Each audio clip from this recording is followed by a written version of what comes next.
This is Hokies All Access, produced by your official local television home of the Virginia Tech Hokies, in association with Virginia Tech Sports Properties. Hokies All Access.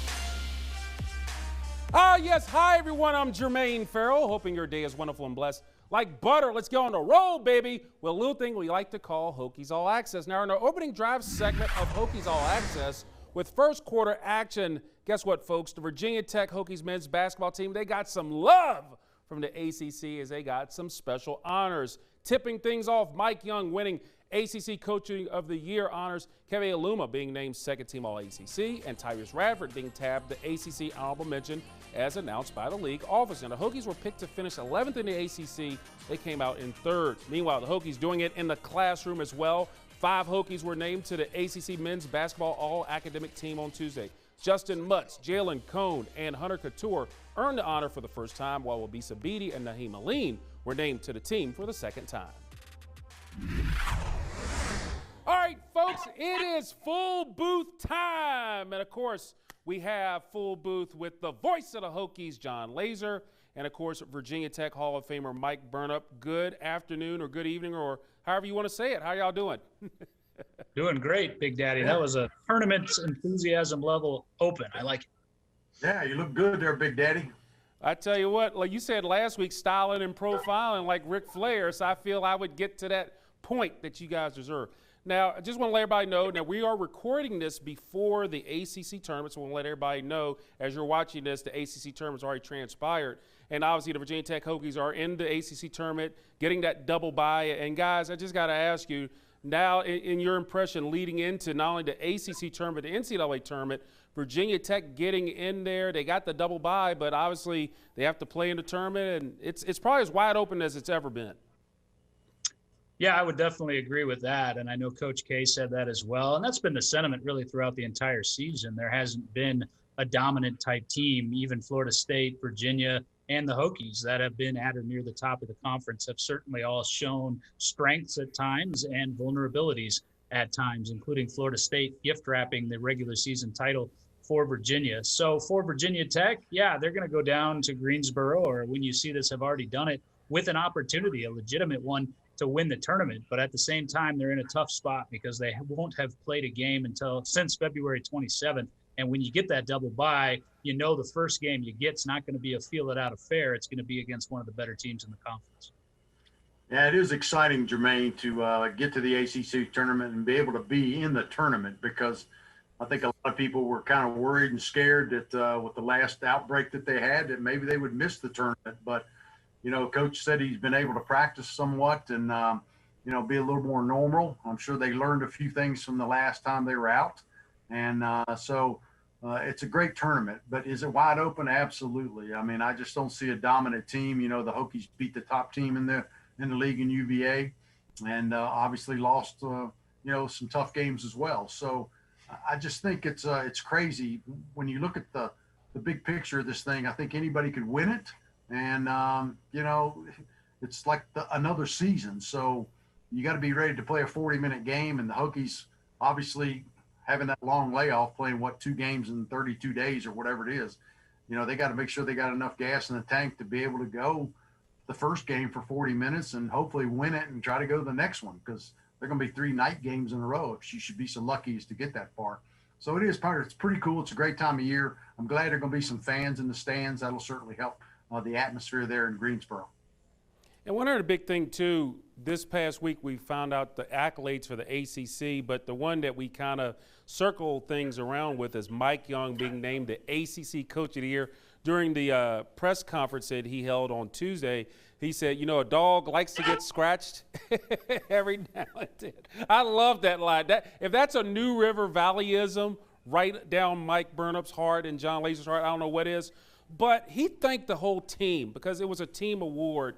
And obviously, he was about as well-deserving. I mean, Virginia Tech, they were picked 11th in the league, and they finished 3rd, and even had opportunities to even win the conference. Yeah, and I think in Coach Young's case, it's a 2-year award. because everybody in the conference recognizes what he took over from Buzz Williams 2 years ago. And that was essentially a roster that had lost every significant playmaker from the Sweet 16 team. You're talking all 5 starters, your top 6 scorers, and on the list goes. And then he had to convince Wabisa Bede to stay and Landers Nolley at the time to stay. And then he has the departure of Landers Nolley and completely rebuilds this team. Picked 11th because nobody knew how good Tyrese Radford was, even after the season he had last year. Certainly nobody knew how good Keve Aluma was going to be in this conference, but Mike Young did. And going back to what Buzz Williams used to say, he used to say, I'll never win the award because I am not liked throughout the course of the conference. And he kind of steered his way into that reputation. Well, as we know, Mike Young's as Southwest Virginia as it gets. That comes with all the Southern gentlemanly nature that you also get out of Mike Burnup from time to time. And, you know, he is a very popular figure in college basketball. So he doesn't get cheated out of the award because he absolutely was the rightful winner. I was shocked Josh Pastner got as many votes as he did. I was shocked that Leonard Hamilton got as many votes as he did. I thought it should have been a lot closer to unanimous. Yeah, I agree. I thought so too. I was really surprised that the vote was that close, 2 votes. And maybe it was because, you know, the Virginia Tech didn't play their last couple of games. I mean, they had good opportunities to get quality wins against 2 really good teams, right? Louisville and NC State. And then the games didn't happen. And you think about they didn't get to play Florida State in either game. They didn't play North Carolina. And so, you know, he could have really piled up some votes, I think. But by the same token, you know, had Leonard Hamilton won the game, you know, against Notre Dame and won the conference, maybe he would have got those 2 extra votes too. So you just never know. But I was very surprised it was that close because I thought hands down he deserved the award. You know, he just had such a remarkable year. And Lay's mentioned a couple of those players. And, you know, think about the addition of Justin Mutz, how good he was this year, and how Hunter Couture came along. I mean, just a great team award. And he's the kind of guy that would thank and appreciate all he gets from his staff, his players, support staff, and everybody else. So very, very happy for him and for Kevy for getting second team. You know, he was only 4 votes away from getting first team, which I thought he, you know, certainly could have deserved that. And again, had they played those last 2 games, he might have had enough votes to get first team.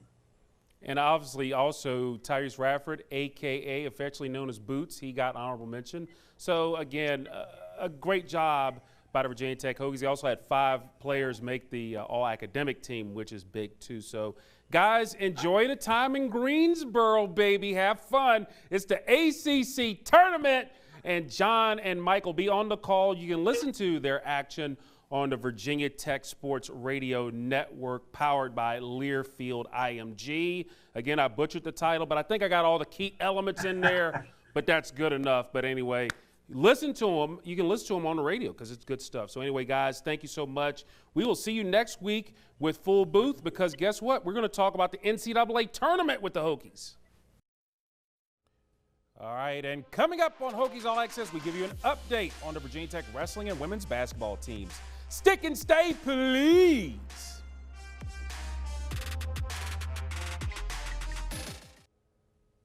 And welcome back to the Maroon and Orange Express, also known as Hokies All Access. Now in our Hokie highlights segment of Hokies All Access with second quarter action. You know the big thing about Virginia Tech wrestling, they're rocking and rolling. After medically withdrawing from the 2021 ACC Championships, Virginia Tech Wrestling's Micaiah Lewis has been awarded an at-large bid to the 2021 NCAA Championships, the NCAA announced on Tuesday.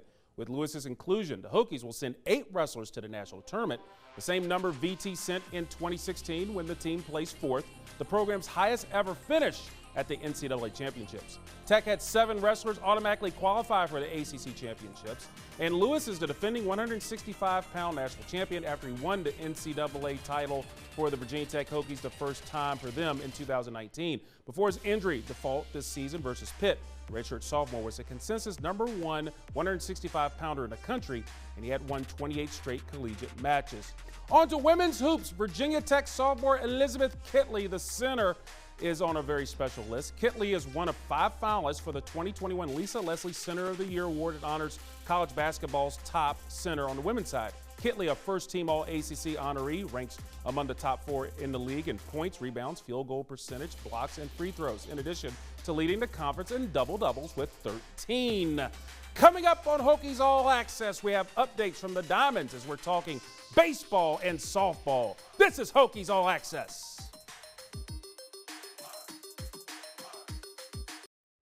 And welcome back to Hokies All Access with third quarter action. The Virginia Tech baseball team, they're off to a strong start, leading their way to being a top 20 program. Now, last weekend, the Hokies won their first ever series over North Carolina in the Tar Heels. This past week, the Hokies, they split a home series with VCU. Tech will host Florida State this weekend at English Field at Atlantic Union Ballpark as the Florida State Seminoles will be coming to town. They're looking to do things there. Meanwhile, Virginia Tech softball, they return to the field for a 4-game series against ACC opponent NC State this weekend after a brief COVID-19 pause in team activities. The 16th ranked Hokies are 7-2 overall, 4-2 in the ACC. In this week's ESPN.com USA softball poll, the Hokies are 18-21-3 against the Wolfpack all time. The softball game between Virginia Tech and Virginia scheduled for this past Tuesday was rescheduled for Tuesday, March 30th. The Hokies and Cavaliers are also scheduled to play a game in Blacksburg on March 24th. Now, neither game will count toward the ACC standings as they are both scheduled as non-conference games. Meanwhile, the Virginia Tech Athletics officially unveiled its latest improvements to its football facilities on Tuesday. The Virginia Tech Football Strength and Conditioning Center has been transformed into a dynamic training area to meet the current and future needs of the program. The $4.5 million renovation and expansion project nearly doubled the functional workout space of the facility located in the Merriman Center, increasing the total square footage from approximately 6,900 square feet to over 12,000 square feet. And during the 2020 season, the team began utilizing 9 new position meeting rooms. Coming up on Hokies All Access, we have more videos from the Virginia Tech Hokies promoting positivity. This is Hokies All Access. And welcome back to Hokies All Access with fourth quarter action. You know, throughout the school year, the Virginia Tech Athletic Department has been pushing for justice, unity, and equality with their Love Initiative. The Hokies have been putting together videos to promote their initiative through the words of their athletes. Now, here's one of those videos from women's basketball players Asia Shepard and Georgia Amore as they talk about strength, activism, and love. Us as athletes, a lot of the times we don't get a chance to speak up, so we have to find other ways to show what things mean to us. A lot of times we just go with the flow or we say what we think people want to hear. So I thought it would be an awesome opportunity just to get out my real feelings, like raw, unedited, uncut feelings.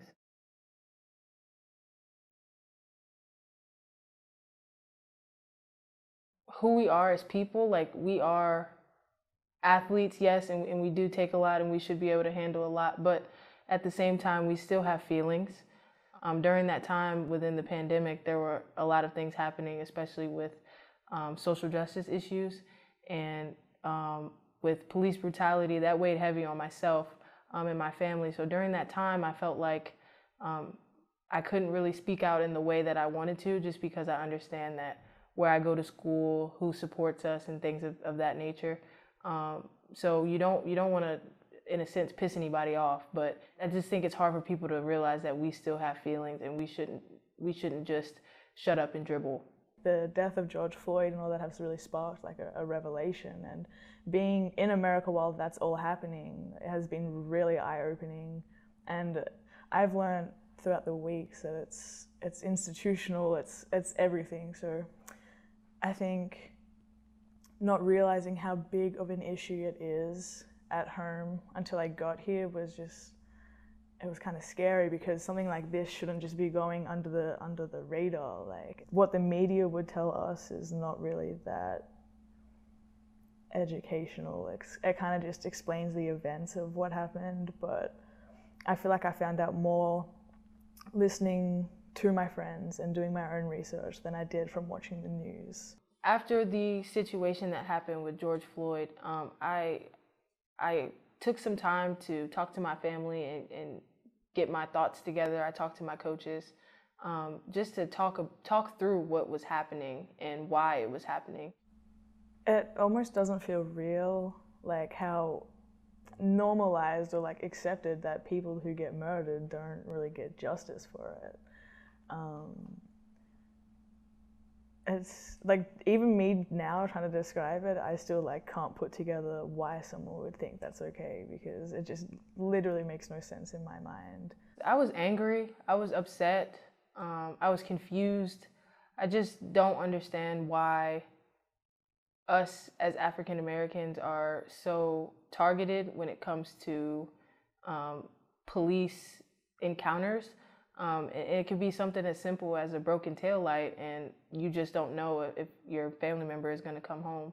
So that's scary for me because I have two big brothers who live in the Washington, D.C. area, and they get stopped all the time. And it breaks my heart because I don't know what's going to happen. I don't know if they're going to be able to come home.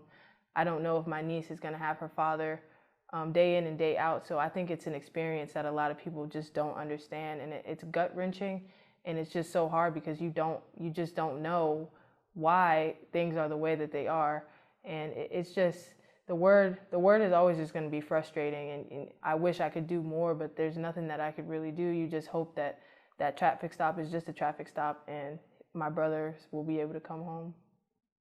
The things we face at home is completely different to what it is over in America. And to be quite honest, I think I was kind of sheltered at home and I didn't really realize the full extent of what's happening. And I've been so open to listen and hear my teammates' stories. But not only that, I want to be educated and I want to know more about everything that these people have faced, all the injustices and all the inequalities, just because I haven't been exposed to that until I got here. Going to a predominantly white institution, I feel like a lot of eyes are always on me to not make a mistake or to not do anything that's outside of the norm. To me, it just means that we're only capable of putting a ball in a hoop or scoring a touchdown or things like that, when really we have so much power in what we do because we affect so many people. And when I say people, I mean like we had a lot of youth come to our games. And I feel like just that alone, like they see how powerful we are as women through a basketball. So I feel like if we don't speak up, we're doing them a disservice because then they'll grow up thinking that they shouldn't say anything because people only expect them to play a sport. I think just having open ears and making ourselves learn a lot more and engaging in conversations with our teammates, but not only that, other people from other sports. The majority of our team is African American, and from them, I've learned a lot. And I would, like at home, there aren't many African American people. So I feel like learning from a personal perspective hits home a lot more than learning from what I see on Instagram or what I see on Twitter. And those stories still matter, they matter a lot, but knowing someone who has faced some sort of discrimination, it really awakens you a lot more. As far as us as a team, in order to keep this conversation going, we have to take action because we don't all look the same on our team. We don't all look the same on any of these Hokies teams. So I feel like it's very important to just get across that we want everybody to have equal opportunity in whatever they want to do. So I feel like when we contradict all the things that are happening in the world with something like love, it can show how one person is not going to win the game for the team. Like the whole team has to come together to win that game. And the only way that that whole team can come together is through trusting and loving each other and all wanting to have the same mission. You can't fix these issues without understanding the people that you're dealing with and understanding that everybody deserves to be treated fairly. And to understand those things, you have to have love in your heart. You can't have hate in there because it'll just drive you to do things to people that are just unkind. So I feel like love is always going to be the blueprint of everything.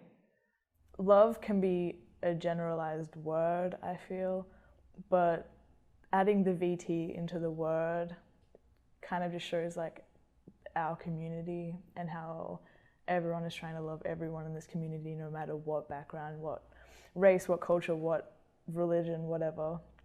It doesn't become so much of a generalized word anymore when you relate it to a community. Love is the root of everything good. And I feel like at the end of the day, we are all Hokies. We all love maroon and orange. We all love this campus. We all love to win. And I feel like in order for us to do that, everything starts with love, regardless of if you're black, if you're white, Spanish, whatever. I think love is the root of everything good.